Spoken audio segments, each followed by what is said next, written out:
Thank you, Mr. Chairman. Turn your phones off, please. Thanks.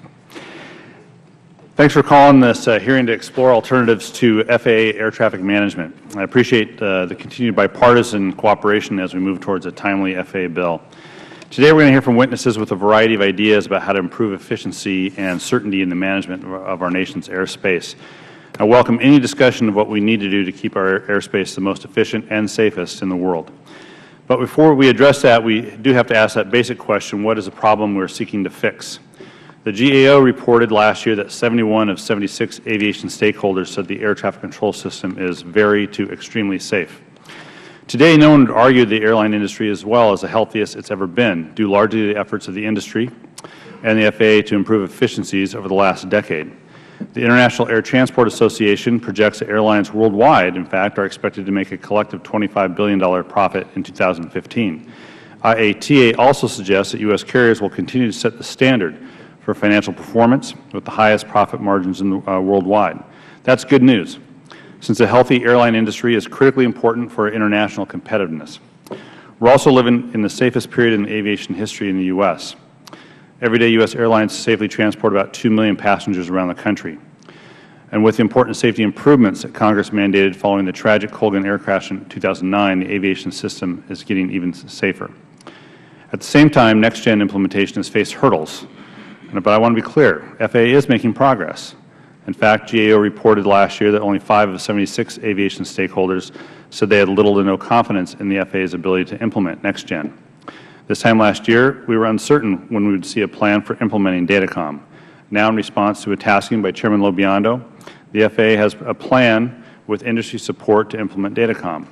This time last year, we were uncertain about the path forward for performance-based navigation, or PBN procedures. Now, again, in response to our tasking, the FAA has a plan with industry support for accelerating PBN procedure implementation, and the list goes on. Airlines are making money, the system is safe, and the FAA, with close congressional oversight, is making progress on next-gen. So the question has to be asked, what's the problem we're trying to tackle when we talk about reforming our air traffic control system? Well, when I talk to 10 stakeholders, I hear about 20 different problems. When I talk to even just one stakeholder about proposed solutions, such as a private corporation model, I immediately think of at least 14 issues, including what bargaining protections would apply to employees of the new entity. Would employees maintain Federal benefits? How would the new organization work seamlessly with the FAA to move next-gen forward? What kind of liability insurance would the new entity have? How would the new entity coordinate with the Department of Defense in time of crisis? And would small communities be guaranteed service as the new entity gains efficiencies by closing towers? Mr. Chairman, with your permission, I'd like to enter, with unanimous consent, another 57 questions I have, for a total of 63 questions, into the record. I thought the limit was 60. Make it 60. You pick the 3 you don't want. Without objection, so ordered. Thanks. So I want to make sure that we're all clear on whether we should address many problems with one solution or whether we should be addressing these problems individually. We must make sure the FAA authorization is not a science experiment. Because with 2 million passengers in the skies on any given day, we must remember what is at stake if we make changes to our safe air traffic control system.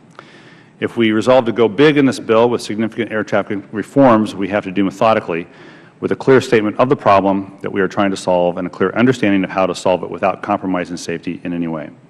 Finally, I want to note something that is not a surprise to anyone here. We have 6 months to pass an FAA bill.